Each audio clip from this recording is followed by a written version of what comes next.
आपको प्लान ऐसा करना है कि सामने वाले फोल्डर निकलने से पहले तक पूरा प्लान देने तक उसके दिमाग में सस्पेंस बना रहना चाहिए, तो प्लान आपकी हिट हो जाएगी। क्लियर है?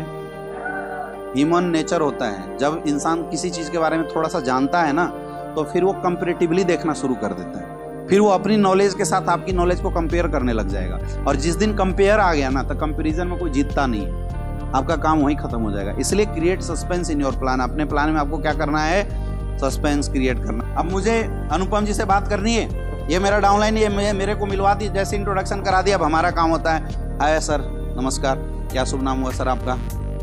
अनुपम राजपूत जी। अच्छा, बताया था सर, नागेश जी ने आपके बारे में बताया था। क्या करते हैं अनुपम जी? पढ़ाई कर रहे हैं? अरे सर, ये तो बहुत अच्छी बात है, क्योंकि स्टूडेंट लाइफ ही तो इंसान के जीवन की प्रारंभिक लाइफ होती है। और सर, आप एक अच्छे स्टूडेंट हैं, जैसा कि मुझे पता चला है।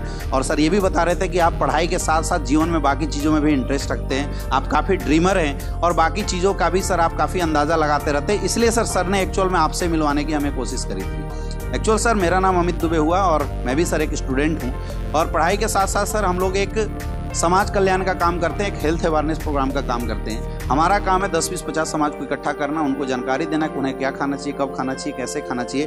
और इससे रिलेटेड एक समाज में हम लोग हेल्थ अवेयरनेस प्रोग्राम चलाते हैं, जहाँ पे लोगों को इसके बारे में हम लोग एजुकेट करते हैं, लोगों को इसके बारे में जानकारी देते हैं। और उसी से रिलेटेड सर एक डिस्कशन था जो आपके साथ करना था, इसलिए नागेश जी ने आपसे टाइम लिया था। सर, क्या आपके पास अगले 40-45 मिनट तक का टाइम है? दे सकते हैं ना? तो चलिए सर, आपके साथ कुछ डिस्कशन करते हैं। समझ में आ रहा है? अब फोल्डर निकालना है। हमने क्या किया? नाम पूछा, काम पूछा, काम की तारीफ करी, किया, है ना? फिर हमने अपने बारे में बताया, अपना परिचय दिया, फिर अपने काम के बारे में बताया। अभी तक मैंने कहीं एसलीपीएस का नाम लिया है? अब हम फोल्डर निकालेंगे। बात समझ में आ रहा है? ये होता है कंप्लीट इंट्रोडक्शन। कितना टाइम लगा? 2 से 3 मिनट। ये 2 से 3 मिनट ही लगना चाहिए, ज्यादा पुल मत बांध देना, ज्यादा हाल चाल रिश्ता गिनवाने की जरूरत नहीं है इनके साथ। यही 2 से 3 मिनट लगना चाहिए। अब ये बोलता है वकील है। अरे सर, आप वकील हैं, लॉयर हैं? अरे सर, बहुत अच्छी बात है। आज तो सर पूरा देश ही समझिए तो वकील ही चला रहे हैं। पुलिस वाले कानून संभालते हैं, निचोड़ तोड़ मरोड़ तो सर आप ही लोग करते हैं। सर, अच्छा लगा सर आपसे मिलके, बहुत बढ़िया सर। आपको तारीफ करनी है इसकी। ये बोला हम टीचर हैं। अरे सर, आप टीचर हैं, शिक्षक हैं? कौन सी स्कूल में पढ़ाते हैं? प्राइमरी स्कूल में। अच्छा, बहुत अच्छा लगा सर मास्टर साहब, आपसे मिलके तो बहुत अच्छा लगा मास्टर साहब। क्योंकि देखिए, बोला जाता है सर कि एक इंसान के जीवन में शिक्षक का बहुत बड़ा रोल होता है। हम आज भी अपने सैल्यूट करते हैं उन शिक्षकों जिन्होंने मुझे प्रारंभिक शिक्षा, आपके माध्यम से तो सर देश की नींव टिकी हुई है। पता नहीं आपके माध्यम से सर पढ़ने वाले बच्चे आज कहाँ कहाँ अपने जीवन में तरक्की करेंगे। अच्छा लगा मास्टर साहब। खुश होगा नहीं होगा? कुछ भी बोला किसान है। अरे सर वाह, अच्छा लगा, आपसे हाथ मिलाते हुए मुझे गर्व फील हो रहा है कि आप किसान हैं। क्योंकि इंसान चाहे पैसों की बात कितनी भी करे, लेकिन किसान अगर खाना ना उगाए तो क्या खाएगा? सोना चांदी। सर, आपके माध्यम से पूरा देश खाना खा रहा है। अच्छा लगा आपसे, तारीफ करनी है आप। कुछ भी बोले कर देना तारीफ। कोई बोला क्रिमिनल हो, अच्छा बहुत बढ़िया सर, आप ही हैं तो देश चल रहा है। आप लोग ना होते तो शायद नियम कानून का कोई बरकत नहीं होता। गलत लोग से ही अच्छे लोगों की पहचान है। सर, अच्छा लगा आपसे मिल। जो बोले आपको दिमाग में रखना है, ये जो बोले अपने को क्या करना है? ये बोला चोर हूं, अच्छा सर बहुत अच्छी बात है सर। आप लोग नहीं होते तो सर पता नहीं अमीरों को लूटता कौन। आप लोगों का सर बोझ खाली करते हैं। अच्छा लगा सर आपसे मिलकर। कहने का मतलब ये है, समझो, मैं समझाना ये चाहता हूं कि सामने वाला जो भी प्रोफेशन बोले, आपको उसकी तारीफ करनी। समझ में आ रहा है?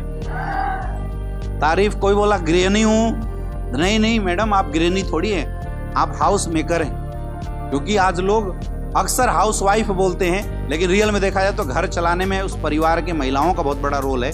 आज अगर जेंट्स, आपके हस्बैंड भी बाहर जाके अच्छा काम कर पा रहे हैं, उसमें आपका रोल है। बच्चों की परवरिश, लोगों को टाइम पे खाना देना, लोगों का पालन पोषण, असली जिम्मेवारी परिवार तो आप चला रहे हो मैडम, गृहिणी नहीं। आप तो घर बनाने वाले हो। अच्छा लगा आपसे मिलकर। आपको हर चीज में तारीफ ढूंढनी है। क्लियर है? क्लियर है? अब तारीफ के बाद आपको फिर अपना नाम बताना है, फिर अपने काम के बारे में बताना। हाँ जी, नकारा है तो ऐसी हमारे काम का है। बोला कुछ नहीं करते हैं। अरे सर, इस उम्र में भी सर आप कुछ नहीं कर रहे हैं, क्या बात है? पिताजी क्या करते हैं आपको? अच्छा सर, अच्छी बात है। और सर, आप गरीब परिवार में रहते हैं तो बहुत दुख की बात है। और सर, अच्छा लगा क्योंकि आप रियल अब हमारे काम के हो, हम आपको कुछ करना सिखाएंगे। समझ में आ रहा है? उम्र ज्यादा है और हाँ तो सर हम आप ही की तलाश कर रहे थे, मुझे भी ऐसे लोगों की जरूरत थी जो एक्सपीरियंस होल्डर हो और फ्री हो, ताकि आपके साथ हम कुछ अच्छा कर सके। समझ में आ रहा है? ये भी तो एक तारीफ है कि सर मुझे आपकी जरूरत थी, वो भी खुश हो जाएगा, हाँ यार कुछ करते होते तो है नहीं, चलो इसका साथ ही दे देते हैं। ये होता है इंट्रोडक्शन। समझ में आ रहा है? अब इंट्रोडक्शन में एक चीज और आप लास्ट में ऐड कर देना, सर हम लोग काम करते हैं हेल्थ अवेयरनेस प्रोग्राम के साथ। आपको ये लगता होगा क्योंकि हेल्थ की बात होती है तो सामने वाले को ऐसा लगता है कि कोई डॉक्टर तो नहीं है। तो सर मैं बताना चाहूंगा मैं कोई डॉक्टर नहीं हूँ, क्योंकि बीमारी दो तरह की होती है, एक होता है डिजीज, एक होता है लाइफ स्टाइल डिजीज।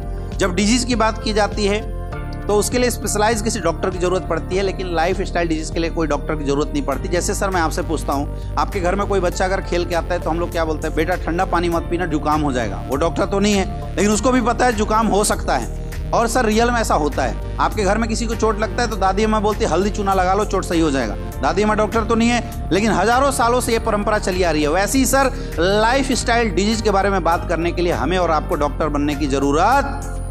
तो सर आज जो हम बात करेंगे वो लाइफ स्टाइल डिजीज के बारे में बात करेंगे। तो आइए सर कुछ प्रेजेंटेशन और कुछ पिक्चर के माध्यम से समझते हैं इस लाइफ स्टाइल डिजीज को। तब फोल्डर निकाल। अब हमें क्या करना है, हेल्थ अवेयरनेस प्रोग्राम करना है। क्या करना है? अब इसको फर्स्ट प्लान भी बोलते हैं। फर्स्ट प्लान में क्या क्या चीज होती है मोटा मोटी समझिए। सबसे पहले हमें कंपनी का प्रोफाइल बताना है। क्या बताना है? सबसे पहले क्या बताना है? कंपनी का प्रोफाइल बताना है। सर हम जिस संस्था के साथ काम करते हैं, मैडम हम जिस संस्था के साथ काम करते हैं उसका नाम है स्लीपियस वेलनेस प्राइवेट लिमिटेड। अगर आईडी कार्ड है तो निकाल के सामने ऐसे दिखाना होता है आपको, ठीक है। हमारी संस्था 9 नवंबर 2014 से काम कर रही है। हमारी संस्था गवर्नमेंट ऑफ इंडिया द्वारा एफिलिएटेड संस्था है, जिसके पास सारे सर्टिफिकेशन मौजूद हैं। हमारी संस्था के पास खुद की 5-5 फैक्ट्री है और वहीं से हमारे सारे प्रोडक्ट बनते हैं। द्वारिका सेक्टर 17 में हमारा हेड ऑफिस है और वहीं से पूरे इंडिया के अंदर हमारा बिजनेस जो है वो डिस्ट्रीब्यूट होता है। पिछले 9 साल के अंदर हमारी संस्था के पास आज 500 से ज़्यादा फ्रेंचाइजी है। पूरे हिंदुस्तान में 9 से ज़्यादा वेयर हाउसेस हैं और लाखों लोग आज हमारे संस्था के साथ काम कर रहे हैं। पिछले 9 साल के अंदर हमारी संस्था ने इतना बेहतरीन और इतना ज़बरदस्त काम किया कि आज हमारे संस्था को गवर्नमेंट ऑफ इंडिया और बहुत सारी इंटरनेशनल संस्थाओं द्वारा बहुत सारे अवार्ड एंड रिवार्ड्स भी मिले हैं, जैसे चैंपियन ऑफ चेंज का अवार्ड, ये देखिए सर फोटो। इसके अलावा बिजनेस एक्सीलेंस अवार्ड है ना, संकल्प सिद्धि अवार्ड, जितने भी अवार्ड्स वाले जो फोटो हैं वो सब हमें दिखाना है। हमारी संस्था आने वाले समय में इस देश के लिए समय पे काम भी किए। जैसे पुलवामा अटैक हुआ था उस समय हमारी संस्था ने पुलवामा में शहीद हुए सैनिकों के लिए 20 लाख रुपए का डोनेशन भी दिया था।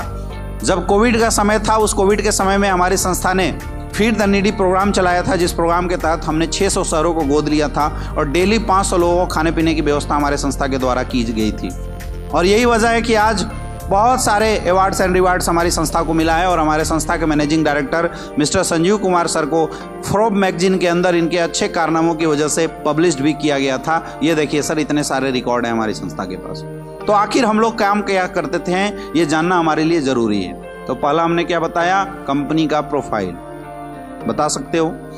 2-4 पॉइंट छूट भी जाए आपसे तो कोई प्रॉब्लम नहीं है। प्लान देने से पहले खुद के अंदर एक कॉन्फिडेंस रखो, यू आर द बेस्ट।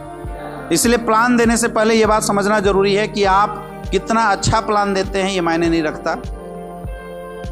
ये मायने रखता कितने कॉन्फिडेंस के साथ प्लान देते हैं। तो 2-4 बातें जो मैं बता रहा हूं, अगर भूल भी जाए, छूट भी जाए तो आपको परेशान होने की जरूरत।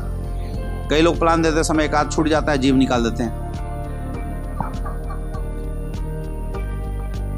नहीं करना, महसूस मत होने देना कि कुछ छूट भी गया, क्योंकि क्या क्या डायलॉग बोलना चाहिए तो हमें पता है ना, और आपको पता है, सामने वाले को थोड़ी पता। सामने वाले को तो जो बोलोगे वही प्लान है। यस या नो? मैं फिर रिपीट करता हूं, सामने वाला ना आपके प्लान को देख के ज्वाइन होता है, ना प्रोडक्ट को देख के, आपको देख के ज्वाइन होने वाला। इसलिए आपका कॉन्फिडेंस कैसा होना चाहिए?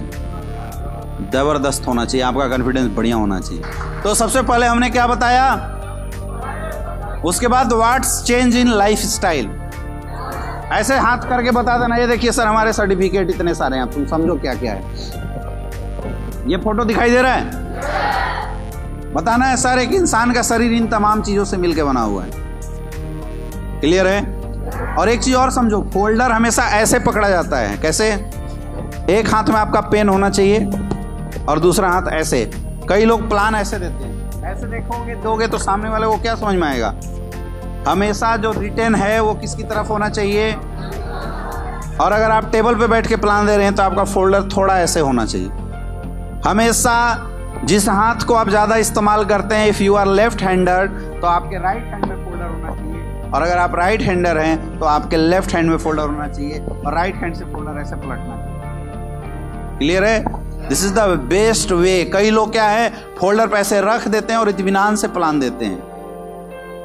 थोड़ा कष्ट झेलो, फोर्स के साथ प्लान देना होता है। आप आवाज में आपके जितना दम होगा, फोल्डर में जितना आप आसानी से रख दोगे ना, सामने वाला खींच लेगा। देना ही मत पूरे प्लान में। वो बोले देखे थोड़ा सा रुकिए, पूरा बता लेते हैं फिर देखना। क्लियर है? सामने वाले को पूरे प्लान में बोलने मत देना। वो अगर वो करेगा, मेरा एक सवाल है, कोई बात नहीं सर, लास्ट में पूछिएगा, अभी आगे समझिए। जब तक आपका प्रेजेंटेशन खत्म नहीं हो जाता है तब तक सामने वाले को कुछ भी बोलने का मौका, अगर वो बोले चुप करा देना। समझ में आ रहा है? उसका ध्यान अट्रैक्ट करने के लिए आपको बार बार अपने पेन का सहारा लेना पड़ता है। जैसे हम लोग प्लान देते थे, ये देखिए सर, एक इंसान का शरीर तमाम चीजों से मिलकर बना हुआ है। अब हम अगर अपना पेन, ये पेन रखते थे ऐसे हमेशा, और उसका नुकीला वाला पार्ट ऐसे निकाल के, है ना। अब हमने बताया सर ये देखिए इंसान का शरीर इन तमाम चीजों से मिलकर बना हुआ है ना। तो यहां लाने से पहले ऐसे करते थे। अगर ये सोने की कोशिश करेगा तो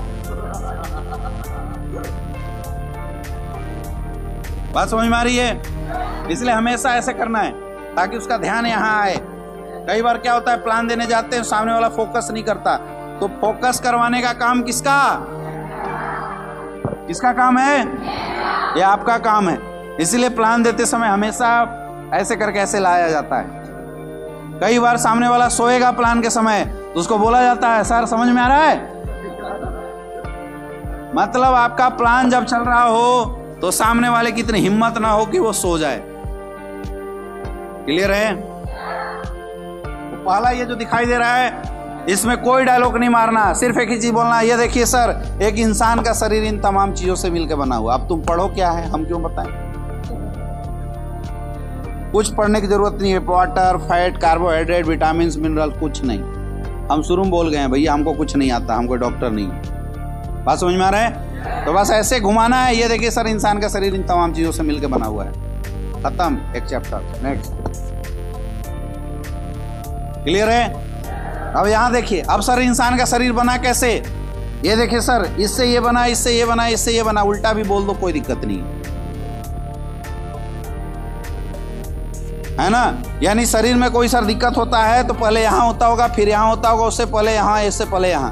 अब यहां दिक्कत कब आती है? जब खाने पीने में दिक्कत होता है तो आती है। ये चैप्टर भी खत्म। आसान है मुश्किल है? आपको केवल फोल्डर पलट के डायलॉग जो मन में आए बोल दो। नहीं समझ में आया? अमित सर ने कुछ बताया था सर, आगे बढ़िए। यहां देखिए, मतलब बोलना है आपको, बस मैं बोलता हूं बोलो, जो समझ में आए बोलो। क्लियर है? फिर यहां आना है। सर आज से अगर 50-60 साल पहले जाके देखते हैं तो एक इंसान जीता 80-90 साल। शुरुआत के 50-60 साल तक एकदम स्वस्थ, कोई प्रॉब्लम नहीं होता था, जीता 80-90 साल तक। लेकिन आज के रेट में सर इंसान वही है, आज भी जीता 80-90 साल है, लेकिन शुरुआत के 10 साल भी स्वस्थ नहीं जीता। आज के समय में दवाइयां लेना पड़ता है। ये देखिए सर दवाई है ना, ऐसे दवाइयां खाता है इंसान। ऐसा क्यों हुआ? आखिर ऐसी हालात क्यों आई? इस पर रिसर्च किया गया तो पता चला पुराने समय की बीमारी है। ये देखिए सर ये सब थी। ऐसे हाथ कर दो, हैजा, प्लेग, चेचक। हैजा, प्लेग, चेचक बोलो और ऐसे ऐसे हाथ घुमा दो। अब जब ये बीमारी होती थी तो गांव के गांव खाली हो जाया करते थे। लेकिन आज हम सैल्यूट करते हैं मेडिकल साइंस को कि आज इन बीमारियों से कोई नहीं मरता, लेकिन आज ये सब बीमारी है, सर्दी, खांसी, जुकाम। अब पढ़ो ना, क्या है तुम्हारा काम? आपने क्या करना है, घुमा के हाथ यहाँ रख देना है बस, और कुछ भी बोल दो, सर्दी, खांसी, जुकाम। अब सर ऐसा क्यों हुआ? इस पर रिसर्च किया गया तो पता चला जब भगवान ने इंसान को बनाया था तो खाने पीने का आइटम धरती पे दे दिया था। तो पहले जो लोग खाते थे वो नेचुरल खाते थे। ऐसे हाथ घुमा दो। अब जब नेचुरल खाते थे तो मेडिसिन का काम करता था। आज हम क्या खाते हैं? ये देखिए ये सब खाते हैं, पिज्जा, बर्गर, मैगी। अब ये हमारे लिए स्लो पॉइजन का काम करता है। अब इसकी जरूरत क्यों पड़ी? देश आजाद हुआ था, देश की आबादी थी 50 करोड़, तो उस समय इतने फसलें उग जाती थी, इतने ज़मीनें हुआ करती थी जिसमें गोबर वोबर डाल के इतने फसल उग जाती थी कि बहुत आसान तरीके से लोगों के लिए प्रचुर मात्रा में फसल उगाए जा सकते थे। लेकिन आज पॉपुलेशन 3 गुना बढ़ गया। जहाँ पहले फल फूल उगते थे, फसल उगाए जाते थे, आज सब जगह घर बन गया। यानी ज़मीन कम हो गई, आबादी बढ़ गई, तो फूड का डिमांड पूरा करने के लिए पहले फसल उगाते थे, आज बनाया जा रहा है। ये देखिए सर, इंजेक्शन लगाया जाता है। आप देखे होंगे मार्केट में जो बड़ी बड़ी लौकी आती है, उन सब में इंजेक्शन डाला जाता है। अब जो फल फूल इंजेक्शन डाल के बनाया जा रहा है सर, वो कितना खाने में पौष्टिक होगा बताने की जरूरत नहीं है। आज सर कुकिंग मेथड बदल चुका है। आज जितने भी लोग काम कर रहे हैं, सब कुकिंग मेथड सबका बदला हुआ है।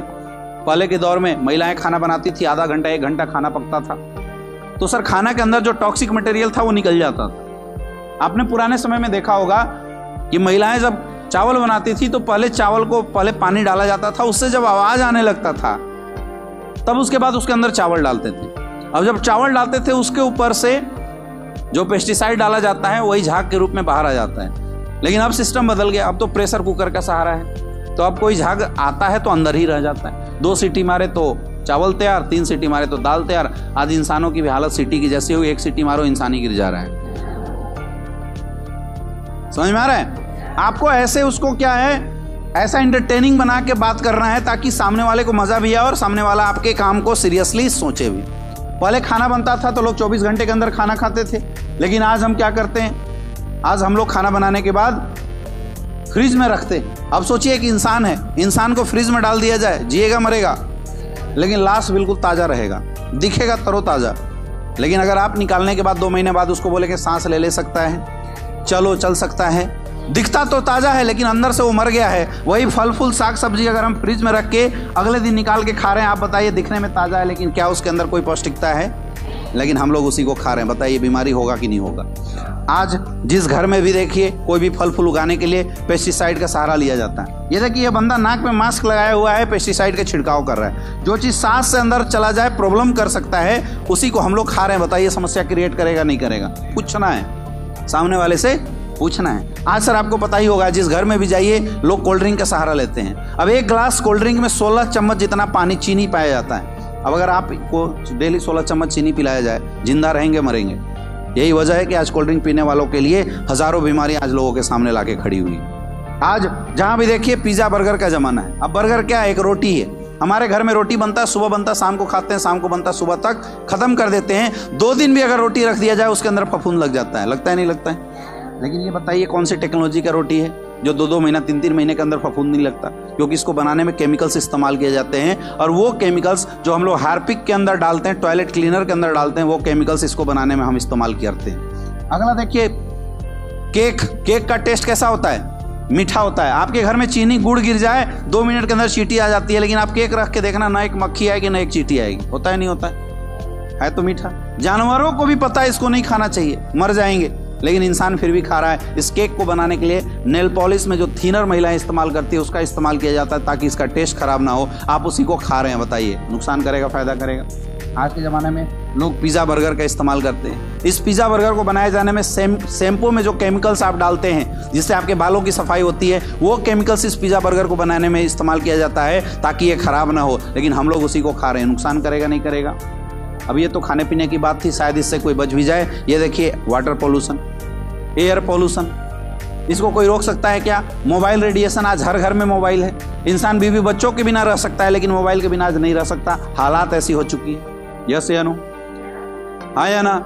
अब ये जो चेंज हमारे और आपकी लाइफ में आया है, इनकी वजह से हो क्या रहा है? इनकी वजह से कुछ नई बीमारियों ने जन्म लिया। अब यहाँ पे आना है और बीमारी का नाम देखो, जो मूड में आए बोल दो। सर देखिए पहला बीमारी हार्ट की प्रॉब्लम। आज हर 5 में से 1 इंसान हार्ट की प्रॉब्लम से मर रहा है। जिसको देखिए वो हार्ट की प्रॉब्लम से। आज 20-25 साल के बच्चों को हार्ट अटैक आ जा रहा है, ऐसी समस्या है। पहले लोग बोलते 3 बार अटैक आएगा तो मरेगा, लेकिन आज 1 बार में खल्लास, पता नहीं चल रहा है क्यों मर गया। हो रहा है नहीं हो रहा है? डायबिटीज की समस्या, हर 7 में से 1 इंसान को डायबिटीज की प्रॉब्लम है। पहले लोग बोलते थे डायबिटीज अमीरों की बीमारी है, लेकिन आज आप देख सकते हैं गाँव में लोग डायबिटीज से मर रहे नहीं मर रहे। आज अर्थराइटिस की प्रॉब्लम, हड्डियों का टेढ़ा मेढ़ा हो जाना। शायद ही आपके घरों में कोई ऐसा होगा जो 50 साल से ज्यादा हो जाए और उसके घुटने में दर्द ना होता हो। है या नहीं है? किसको दर्द है सर बताइए? आपके घर में किसी को डायबिटीज है? किसको है? दादाजी को डायबिटीज है। कब से है? तो परेशान है नहीं है, अगर उनका समाधान मिल जाए तो कैसा रहेगा। अब दिमाग में बैठा लेना, ये हमारा कौन सा प्रोडक्ट लेगा, डायबोडोग। हर प्रोडक्ट के बाद, हर बीमारी के बाद पूछना है, आज सर मोटापे की शिकायत है, आज हर 5 में से 1 इंसान मोटापे से शिकायत है, आज हाइपरटेंशन जैसी समस्या, लोग टेंशन में रहते हैं। पुराने समय में माँ बाप बच्चे को पीट देते थे, एक बच्चा बात तक नहीं बोलता था, और आज अगर आप बच्चों को पीटोगे तो बस्ता चला कर मारता है माँ बाप को, उल्टा होता है नहीं होता है। गंदी गंदी गालियां बच्चे दे रहे हैं, क्यों? क्योंकि सब हाइपरटेंशन के शिकार हो चुके हैं। अब माँ बाप को लगता है ऐसा क्यों हो रहा है, भैया जो कोल्ड ड्रिंक, पिज्जा, बर्गर, आप प्यार मोहब्बत में अपने बच्चों को आइसक्रीम खिला रहे हैं, ये सब उसी का दुष्प्रभाव है, आपके बच्चों को हाइपरटेंशन हो रहा है। लेकिन हम लोग क्या है, खिलाए जा रहे हैं। कैंसर जैसी बीमारी आज आम हो गई है, जिसको देखिए उसको कैंसर हो जा रहा है। सर आपके जानने पहचानने वाले में कहीं ना कहीं आपने जरूर सुना होगा कि फलना को कैंसर हो गया, जो कि बिल्कुल स्वस्थ हुआ करता था। है या नहीं है? कौन है? पूछो। सर किसी को हार्ट की प्रॉब्लम है क्या? कौन है? पूछो। इससे पूछने से आपको पता चल जाता है कि हमारा फ्यूचर किस प्रोडक्ट का यूजर बनेगा। अगला ऑस्टियोपोरोसिस, हड्डियों की समस्या, एलर्जी जैसी शिकायत आज लोगों को है, स्टोन की प्रॉब्लम है, गायनिकोलॉजिकल प्रॉब्लम, आज हर घरों में बच्चे न होने की समस्या है। अगर महिलाएं हैं तो उसका 20% पैसा पुरुष का तो महिलाओं के ट्रीटमेंट में चला जाता है। आज किडनी की प्रॉब्लम, लीवर की प्रॉब्लम, लोग परेशान हैं। पुराने समय में लोग खाना खा के परेशान होते थे, आज के डेट में खाना पचाने में लोगों को परेशानी हो रही है, ये पचाए कैसे, ये सिचुएशन हो रही है। अब सर ये प्रॉब्लम ऐसी है जो न जाने कहाँ से कैसे हम सबके घरों में आ चुका है। आपके घर में भी सर कोई ना कोई एक समस्या ऐसी जरूर होगी जिससे आपका घर परिवार परेशान होगा। है या नहीं है? किसकी समस्या है? किसकी समस्या है? कौन सी समस्या है? पूछो, दिमाग में नोट कर लो। अब सर हमारे और आपके घरों में किसी को कोई समस्या होता है तो क्या करते हैं? डॉक्टर के पास जाते हैं, हॉस्पिटल में जाते हैं। लेकिन अगर डॉक्टर के पास भी सही नहीं होता तो क्या करते हैं? बड़े डॉक्टर के पास, बड़े हॉस्पिटल में जाते हैं, राइट। यानी कुछ भी हो जाए, पैसा कितना भी लगे, हम इस बात पे ध्यान नहीं देते हैं, लेकिन इलाज जरूर कराते हैं। लेकिन मैं बोलता हूं, क्या हो जब आप इलाज भी कराएं और रिजल्ट ना आए? क्या हो जब सर्दी खांसी जुकाम से आपके घर वालों की मौत हो जाए? क्या करेंगे उस समय? ये मैं ऐसे ही नहीं बोल रहा हूं। आज आप रिपोर्ट जाके देखिए, जो डॉक्टर एलोपैथिक साइंस के सहारे एंटीबायोटिक खिलाते थे, आज वो एंटीबायोटिक काम करना बंद कर दिया। कोरोना क्या था? एक सर्दी खांसी जुकाम ही तो था, लेकिन लोगों का ट्रीटमेंट क्यों नहीं हो पाया? क्योंकि आज की डेट में वायरस बैक्टीरिया इतना डेवलप कर चुके हैं, एंटीबायोटिक भी लोगों पे काम नहीं कर रहा। आज हालत ऐसी हो गई है कि लोग सर्दी खांसी जुकाम से मरेंगे। आप याद कीजिए, जब हम लोग छोटे थे, सर्दी खांसी जुकाम होता था तो मम्मी पापा बोलते 3 दिन रुक जा, 5 दिन रुक जा, अपने आप सही हो जाएगा। लेकिन आज 5 दिन में नहीं, कई महीनों लग जा रहे हैं, सर्दी खांसी जुकाम खुद तो सही होता ही नहीं। पुराने दौर में किसी को फीवर होता था, 50 mg टैबलेट देते थे, बच्चों को तोड़ के टैबलेट खिलाया जाता था। आज वही mg जो टैबलेट है 600 700 mg की टैबलेट है। आया ना? यानी हालात ऐसे होने वाली हैं कि आपके घर में किसी को सर्दी खांसी जुकाम होगा, आप हॉस्पिटल में लेके जाएंगे और उसकी जान चली जाएगी। क्या करोगे तब? सोचिए, ये बहुत बड़ा मुद्दा है। क्योंकि सर जब एलोपैथी खत्म होगा तो एक ही टेक्नोलॉजी हमारे पास, आयुर्वेद। क्योंकि आयुर्वेद इस्तेमाल करने वाले को सर्दी खांसी जुकाम नहीं होता, आयुर्वेद इस्तेमाल करने वाले को कभी भी कोई साइड इफेक्ट नहीं होता। तो मेरा एक रिक्वेस्ट है सर, इस हेल्थ अवेयरनेस प्रोग्राम के साथ आप अपने घरों में आयुर्वेद इस्तेमाल कराना शुरू कर दीजिए। लेकिन आयुर्वेद के साथ सबसे बड़ी प्रॉब्लम यह है कि आज आयुर्वेद ओरिजिनल मिलना मुश्किल है। सर हमारी संस्था ने इस चैलेंज को एक्सेप्ट किया और हमारी संस्था ने लिक्विड प्रोफाइल आयुर्वेद लोगों को प्रोवाइड कराया। अब सॉलिड लिक्विड में अंदर क्या है? सॉलिड चीजें चूरन होता है, जल्दी असर नहीं करता है, लिक्विड चीजें जल्दी असर करता है। लोग आयुर्वेद से दूरी इसलिए होते थे क्योंकि चूरन मिलता था, खा के असर करने में टाइम लगता था। लेकिन हमारी संस्था ने 20 साल रिसर्च करने के बाद एक ऐसा सिस्टम बनाया जहां पे लिक्विड प्रोफाइल आयुर्वेद को भी स्टोर किया जा सकता था, आज इसके रिजल्ट बड़े अच्छे हैं। आज हमारी संस्था के पास 5 कैटेगरी में, 7 कैटेगरी में टोटल 150 से ज्यादा प्रोडक्ट है। हेल्थ अवेयरनेस खत्म, अब हमें कहाँ जाना है? अब एक एक करके प्रोडक्ट के बारे में बताना शुरू कीजिए। मोटा मोटी प्रोडक्ट बताइए, ज्यादा डिस्क्रिप्शन मत दीजिए। ये देखिए सर, हमारा पहला प्रोडक्ट है इम्यूनोडॉग, रोग प्रतिरोधक क्षमता को सही करता है, इम्यून सिस्टम से रिलेटेड। और हर प्रोडक्ट के बाद एक डायलॉग जरूर देना है, सर आज हमारे प्रोडक्ट के रिजल्ट काफी अच्छे हैं, बहुत शानदार रिजल्ट है सर हमारे प्रोडक्ट। ये सर हमारा थंडरबोल्ट, किसी को बच्चे नहीं हो रहे, उसमें मोटा मोटी प्रोडक्ट का डिस्क्रिप्शन आपको बताना है। पहला मैंने बताया कंपनी प्रोफाइल, दूसरा मैंने बताया व्हाट्स चेंजिंग लाइफ स्टाइल, फिर मैंने बताया अभी हम लोग क्या खाते हैं जिसकी वजह से क्या क्या बीमारियां हैं, what are the side effects of bad foods. फिर मैंने बताया हाउ वी कैन रिकवर, हम लोग कैसे रिकवर हो सकते हैं, तो आयुर्वेद के बारे में बताया। और मैंने थोड़ी सी आयुर्वेद के बारे में डिटेल बात करी। इतना अगर हम बात कर लेते हैं तो हमारा हेल्थ अवेयरनेस जो प्लान होता है वो परफेक्ट हो जाता है।